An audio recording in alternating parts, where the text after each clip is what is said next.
Russian occupation. Ukraine has the momentum and continues to make significant gains, while Russia is increasingly resorting to horrific and indiscriminate attacks on civilians and critical infrastructure. President Putin is failing in Ukraine. His attempted annexations, partial mobilization and reckless nuclear rhetoric represents the most significant escalation since the start of the war. And they show that this war is not going as planned. NATO is not party to the conflict, but our support is playing a key role. Allies remain united in their support for Ukraine's sovereignty and self-defense. Ukraine's Defense Minister, Oleksiy Reznikov, will join us tomorrow, both for the US-led contact group for Ukraine and for a dinner with NATO ministers. Together, we will address Ukraine's urgent needs. I welcome the recent announcements by allies to provide more advanced air defense systems and other capabilities to Ukraine, and I look forward to further deliveries. Our message is clear. NATO stands with Ukraine for as long as it takes. President Putin started this war. He must end it by withdrawing his forces from Ukraine. And President Lukashenko should stop the complicity of Belarus in this illegal conflict. On Thursday, I will chair a regular meeting of the Nuclear Planning Group. The fundamental purpose of NATO's nuclear deterrent has always been to preserve peace, prevent coercion and deter aggression. Next week, NATO will hold its long-planned deterrence exercise, Steadfast Noon. This is routine training which happens every year to keep our deterrent safe, secure and effective. President Putin's veiled nuclear threats are dangerous and irresponsible. Russia knows that the nuclear war cannot be won and must never be fought. We are closely monitoring Russia's nuclear forces. We have not seen any changes in Russia's posture, but we remain vigilant. At the Madrid summit in June, NATO leaders decided a fundamental shift in our defense and deterrence to respond to the new security reality. We have doubled the number of NATO battle groups in the east of the alliance. They can be scaled up quickly to brigade size. We are also increasing the number of our high readiness forces. At this ministerial, we will take decisions to increase our stockpiles of munitions and equipment, to speed up the delivery of capabilities, and to use the NATO defense planning process to provide industry with the long-term demand they need to boost production. We will also address the protection of our critical infrastructure. NATO has been working on this for many years, and following the sabotage of the Nord Stream pipelines, we have further enhanced our vigilance across all domains. We have doubled our presence in the Baltic and North Seas to over 30 ships, supported by maritime patrol aircraft and undersea capabilities. These efforts are closely coordinated by NATO's Maritime Command. Allies are also increasing security around key installations and stepping up intelligence and intelligence sharing. We will take further steps to strengthen our resilience and protect our critical infrastructure. Any deliberate attack against allies' critical infrastructure would be met with a united and determined response. Our final session will focus on NATO's missions and operations, from Kosovo to Iraq.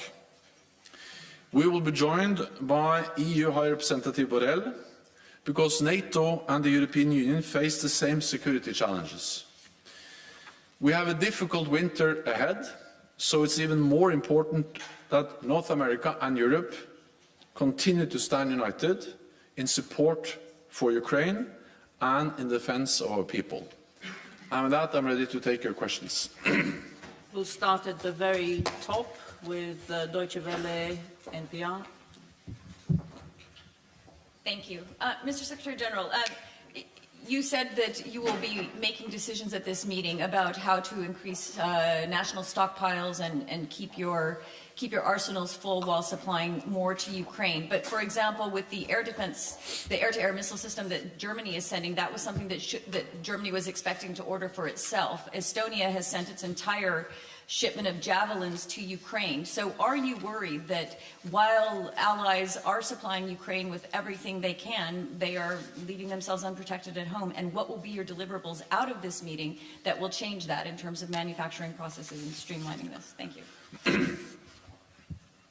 So, NATO allies have provided unprecedented support to Ukraine with capabilities, weapons, ammunition, different types of military support. And that is something, of course, we welcome, and we have encouraged this from NATO ever since the invasion started. Actually, we did that before the invasion. We have to remember that NATO allies have provided support to Ukraine since 2014, including training tens of thousands of Ukrainian officers, soldiers, which are now playing a key role in the defense against the Russian aggression against Ukraine.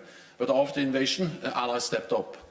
And of course, very much of the support that NATO allies have provided, the javelins, the air defense systems, the ammunition they have provided to Ukraine, that has been taken from existing stocks. So by doing that, they have reduced their stocks. But that has been the right thing to do. Because it is important for all of us that Ukraine wins the battle, the war against the invading Russian forces. Because if Putin wins, that is not only a big defeat for the Ukrainians, but it will be defeat and dangerous for all of us, because it will make the world more dangerous, and it will make us more vulnerable for further Russian aggression. So that's the reason why we have used NATO stocks in NATO allied countries to provide support to Ukraine. But of course, the longer this war drags on, the more important it is that we also then are able to replenish these stocks. And that's exactly why we now are addressing how can we ramp up production so we can produce more, both to replenish stocks, but also to continue to support Ukraine. And I expect ministers to make decisions at the ministerial meeting tomorrow and the day after tomorrow on how to use the NATO defense planning process to agree on the more ambitious targets on, for instance, different capabilities, including looking into the possibility of increasing the targets, the guidelines for stocks. This will provide the industry with a long-term demand they need to invest in new production capabilities, because they have been able to increase production partly by utilizing existing production capacity more, but to really ramp up production they need to make new investments. I also expect them to agree on how we can further strengthen our interoperability, ensure that allies can work together and also jointly purchase ammunition capabilities, partly to reduce stocks, but also to actually ensure interoperability between allies. And the unique NATO defense planning process is, I think, the best tool to ensure that allies are coordinated and actually provide the long-term demand messages to industry to ramp up production. Okay, we'll go to Associated Press. Just then. Thanks. Yes, Lorne Cook from the Associated Press. I have a question on infrastructure. Germany was, well, how can I put it? Deutsche Bahn had its communications cables severed over the weekend in Germany, cut off transport in the north of the country. We've also seen the leaks to the pipelines, obviously Nord Stream going to Germany. At what point do these attacks, do these incidents then become acts of war? And how does NATO respond to that as a collective alliance? You said the allies would respond, but how do you do that in this kind of instance? Thank you. Over the last years, NATO has implemented the biggest transformation of collective defense since the end of the Cold War. And part of that is to take fully into account hybrid threats, cyber threats.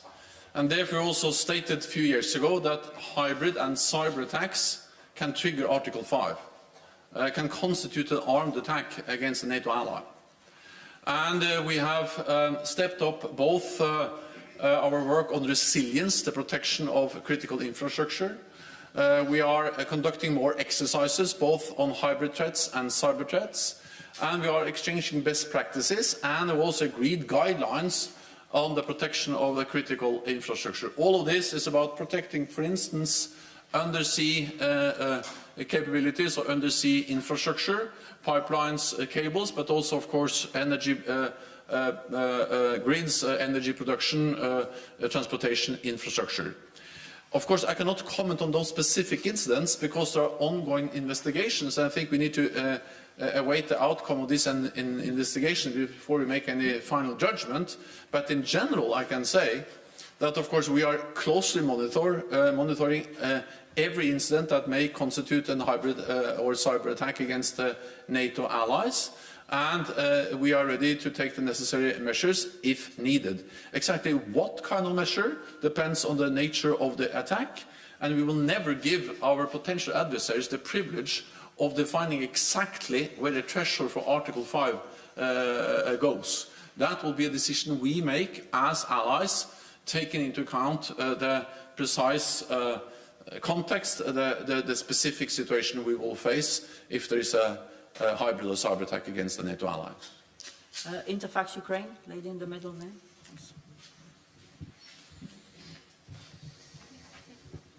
Thank you, Anna. Secretary General, according to Americans and Ukrainians, yesterday's strike on Ukraine were planned in advance and nothing to do with Kerch Bridge, as Russian claims. And moreover, some analysts also said that Ukraine have nothing to do with Kerch Bridge, which was simply used as pretext for this strike. Does NATO share the same assessment? And do you think, is this a turning point of this war? What could it change on the battlefield? And some short follow-up to Terry's question. You said that ministers will discuss how refill stocks only tomorrow, but war is going on already for 7 months. Why it was not done before? Thank you.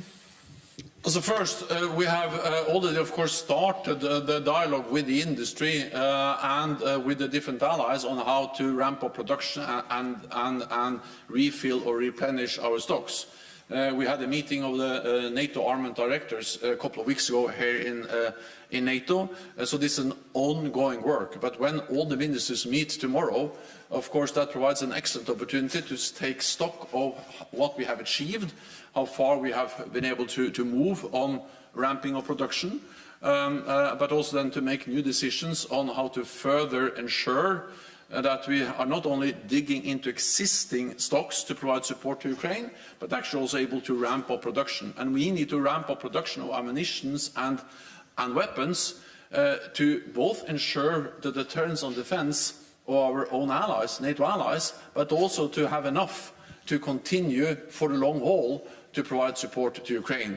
But just to prevent any misunderstanding, this work doesn't start now. It has been going on for some time, but of course the longer the war in Ukraine continues, this work on with the industry becomes more and more important because then they need the decisions, they need the NATO defense planning process, decisions, capability targets, to be sure that actually they can make the necessary investments to be able to produce more. Then, if the question was about how the attacks yesterday will change the situation on the battlefield, I think what we saw yesterday is actually a sign of weakness, because the reality is that they are not able to make progress on the battlefield. Russia is actually losing on the battlefield. They are giving up territory because they don't have the capabilities to stop the Ukrainian forces making advances. So the way they are able to then respond is by indiscriminate attacks on Ukrainian cities, hitting civilians, critical infrastructure, and of course this causes suffering, damage on Ukraine, but in many ways it actually reflects the lack of alternatives for President Putin. They are losing ground, they have lost the momentum, and then they have to revert to missile strikes and air strikes in the way we saw yesterday and actually also today. Then the first question,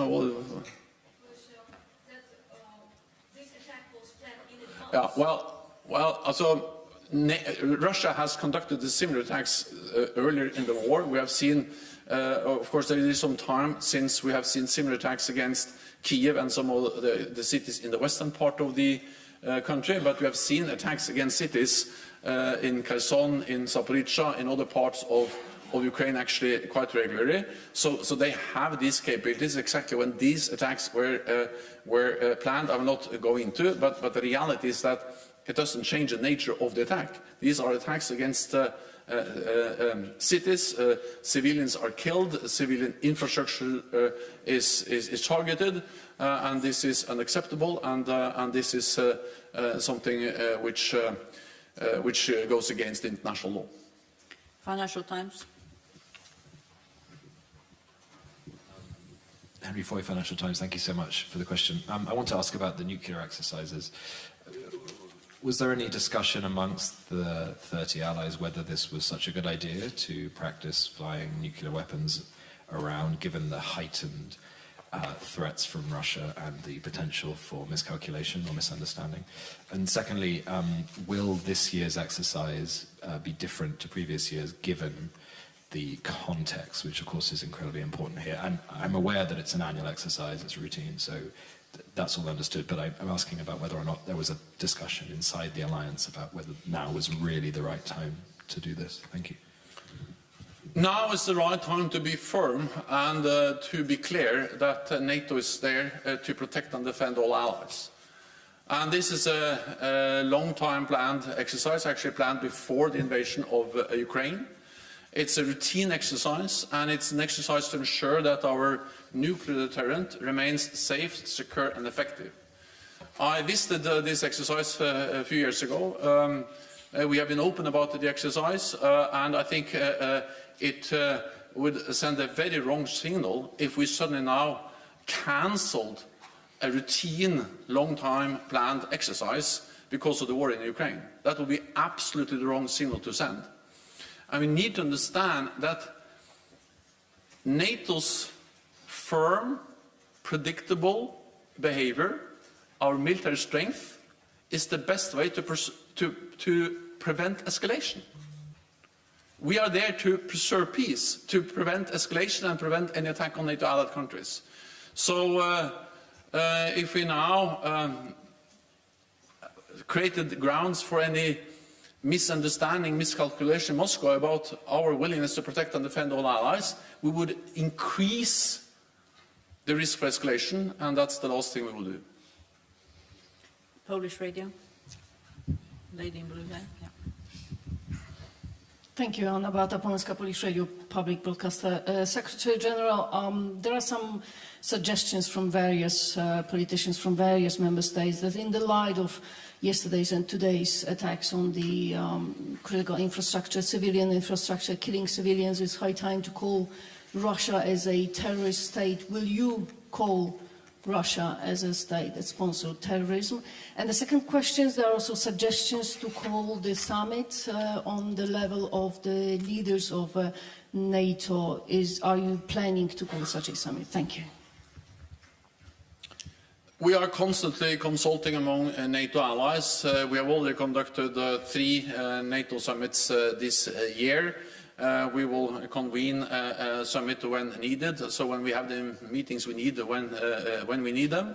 And we are constantly assessing also the need to then convene yet another summit to ensure that we have consultations and the right messages from NATO at all levels. We will have a ministerial meeting this week, and that provides a good opportunity to send a clear message, and then we will make decisions on potential summit when we think the time is right.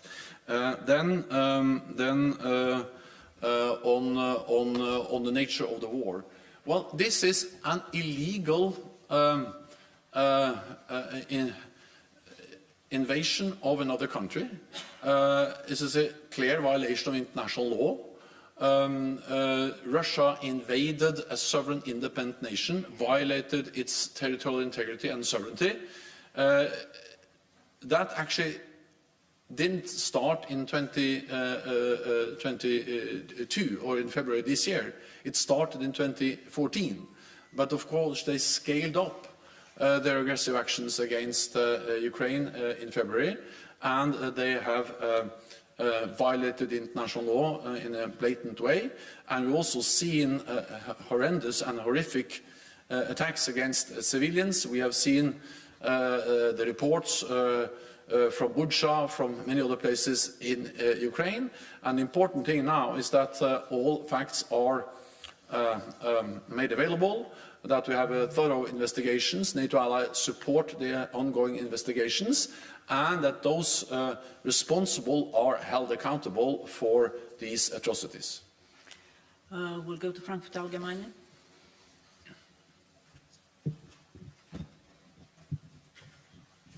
Thanks a lot. Thomas Guschka, Frankfurter Allgemeine Zeitung. Secretary General, 2 questions. The first one, is the bridge across the Straits of Kerch a legitimate military target in your view? And does that include a terrorist attack? And the second question, when you speak about stepping up support to Ukraine, you mention air defense system. Which other systems or types of weapons does Ukraine need now that it has not received yet to cope with their situation? Thank you. Ukraine needs a wide range of different systems, and that is, of course, a lot of lethal weapons,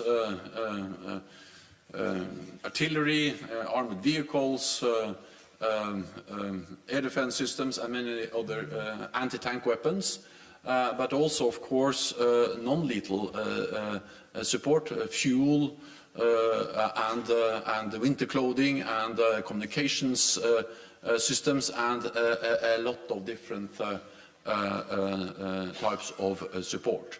And that is the reason why it is also so useful to meet, because when we meet tomorrow in the US-led contact group for Ukraine, but also at the NATO Defense Ministerial meeting with Defense Minister Resnikov, we have the best possible opportunity to go into details, to discuss different lists and match these lists of needs from Ukraine with what NATO allies and partners are able to provide, and that is what has been going on in this framework for now several months, and also the reason why we have been able to mobilize so much support from NATO allies and partners. There is an urgent need for air defense, but of course also many other capabilities, precision guided ammunition, HIMARS, and other advanced modern NATO standard systems. And we see that they're making a difference, and we see that the Ukrainian soldiers are able to utilize these modern systems in a very effective way, making gains on the battlefield. Then it's not only a question of, adding more and different systems. It's also to ensuring that we have the fuel, the ammunition to existing systems. So since the war is continuing, logistics, resupplies of spare parts, ammunition, fuel to systems we have already delivered becomes more and more important. So they need almost everything, and allies are providing unprecedented support because they understand that we have a moral, a political and security interest in ensuring that Ukraine wins the war against President Putin. Political. Oh, sorry. Well, first of all, I think that we have to remember the starting point of this discussion.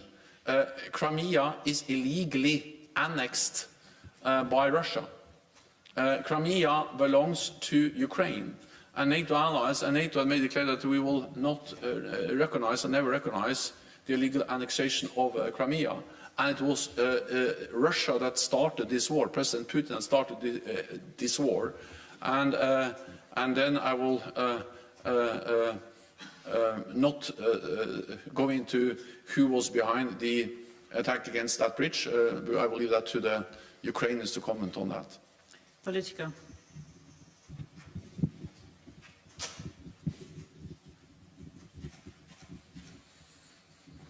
Thank you very much, Lily from Politico. I have two brief questions.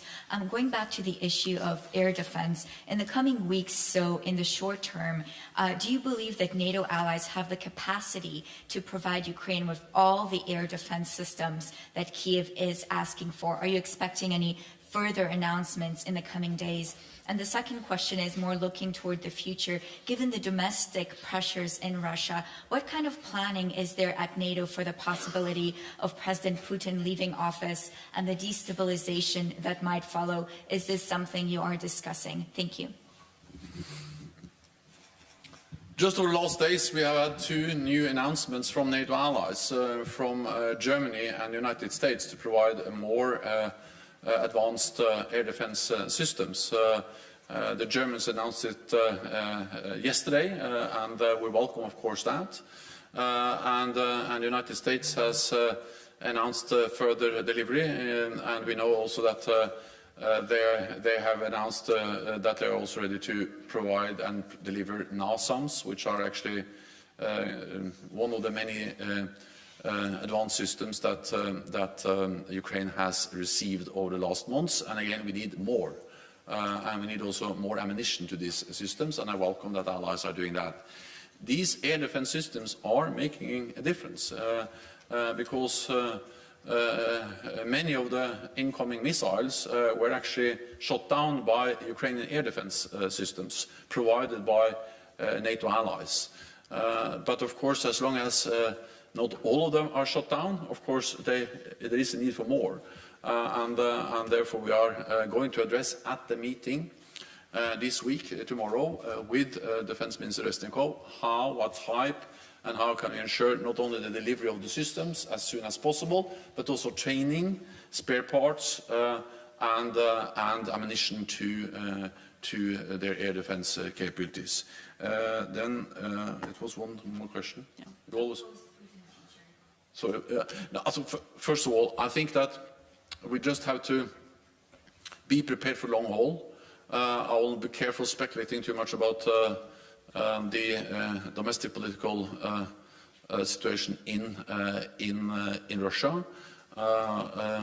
Regardless of what different analysis may indicate, I think what we need to do at NATO is to be prepared for all eventualities, and when it comes to Ukraine, be prepared to continue to support them. Nezávislý.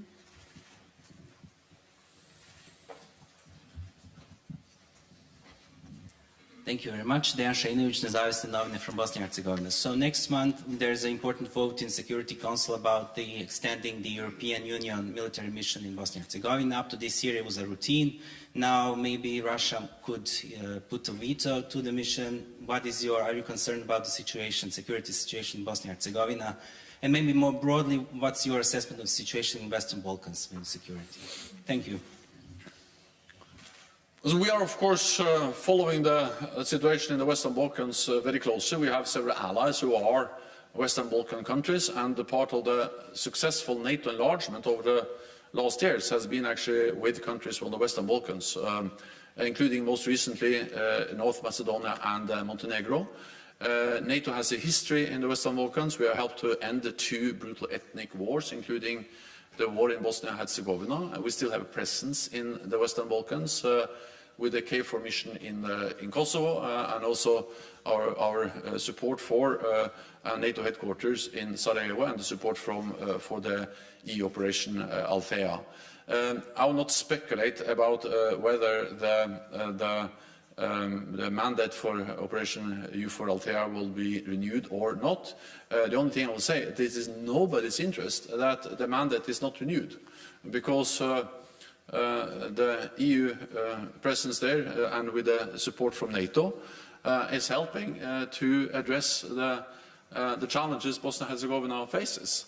And of course, there are many concerns and many challenges we all face, but if we reduce the international presence of Althea, or international presence in Bosnia, we're only making a difficult situation even more difficult. We'll go to the final question, NTV. Yes, it's Gülü from NTV Turkey. Secretary General, there is a growing rhetoric, a nuclear rhetoric, a banalization of the nuclear rhetoric in Moscow, and NATO is assessing the nuclear situation in Russia. So therefore, I have 2 short questions. First is, what is your assessment about nuclear risk? Is it true or not? And second, should this risk increase, are you ready to either warn the citizen and do the necessary to reassure the public opinion on that? Thank you. NATO is prepared for any threat, any attack against any NATO ally. And that's the reason why we have NATO, to be able to deter also nuclear threats. And this was important before the invasion of Ukraine. It has become even more important after, not least in light of the nuclear rhetoric from President Putin and from Russia. This nuclear rhetoric, or veiled threats, are dangerous and reckless. Russia knows that the nuclear war cannot be won and must never be fought. And we have also conveyed clearly to Russia that it will have severe consequences if they use nuclear weapons in any way, including low-yield nuclear weapons in Ukraine. Then, by ensuring that we have credible deterrence and defense, we are helping to reduce the risk of escalation. And therefore it is so important that since 2014 we have implemented the biggest reinforcement of our collective defense since the end of the Cold War. So we were prepared when Russia invaded Ukraine in February. And since then we have further stepped up, increased our presence in the eastern part of the alliance. We activated our defense plans the morning of the invasion, and we made decisions in Madrid in June to further strengthen our collective defense. The purpose of this is to prevent war, preserve peace, and including prevent any use of nuclear weapons. Thank you very much. This concludes this press conference. Thank you.